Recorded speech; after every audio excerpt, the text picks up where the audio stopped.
হরে Krishna everyone. অনেক জায়গা তো বন্ধুবান্ধবের সাথে ঘুরি।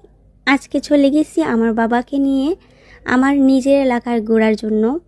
এটা হচ্ছে আমাদের উপজেলার মধ্যে গেছিলাম। এখানে অনেক বড় একটা পুকুর আছে, এখানে গজার মাছ আছে। তো অনেকে ছবি তুলে ভিডিও করে, এর আগেও আমি গিয়েছিলাম। তো ভাবলাম যে বাবাকে নিয়ে একটু ঘুরে আসি। এটা লোকেশনটা হচ্ছে আজমিরিগঞ্জ থানার পাশেই পুকুরটা।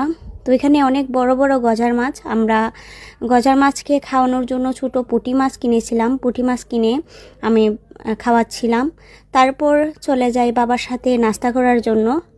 আমি ফুরি খাই এবং বাবা কিছু খায়নি, বাবা শুধুমাত্র চা খেয়েছিল আমাদের বাজারে এসে। খাওয়া দাওয়া শেষ করে ভাবলাম কিছু কেনাকাটা করি।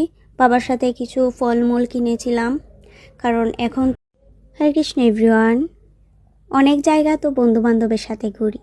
আজকে চলে গেছি আমার বাবাকে নিয়ে আমার নিজের এলাকার ঘোরার জন্য।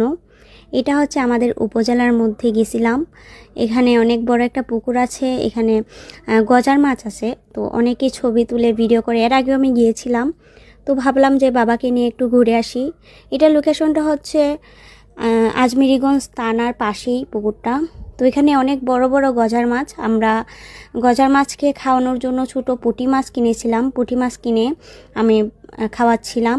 তারপর চলে যাই বাবার সাথে নাস্তা করার জন্য। আমি ফুরি খাই এবং বাবা কিছু খায়নি, বাবা শুধুমাত্র চা খেয়েছিল আমাদের বাজারে এসে। খাওয়া দাওয়া শেষ করে ভাবলাম কিছু কেনাকাটা করি। বাবার সাথে কিছু ফলমূল কিনেছিলাম, কারণ এখন তো ফলের সিজন। আর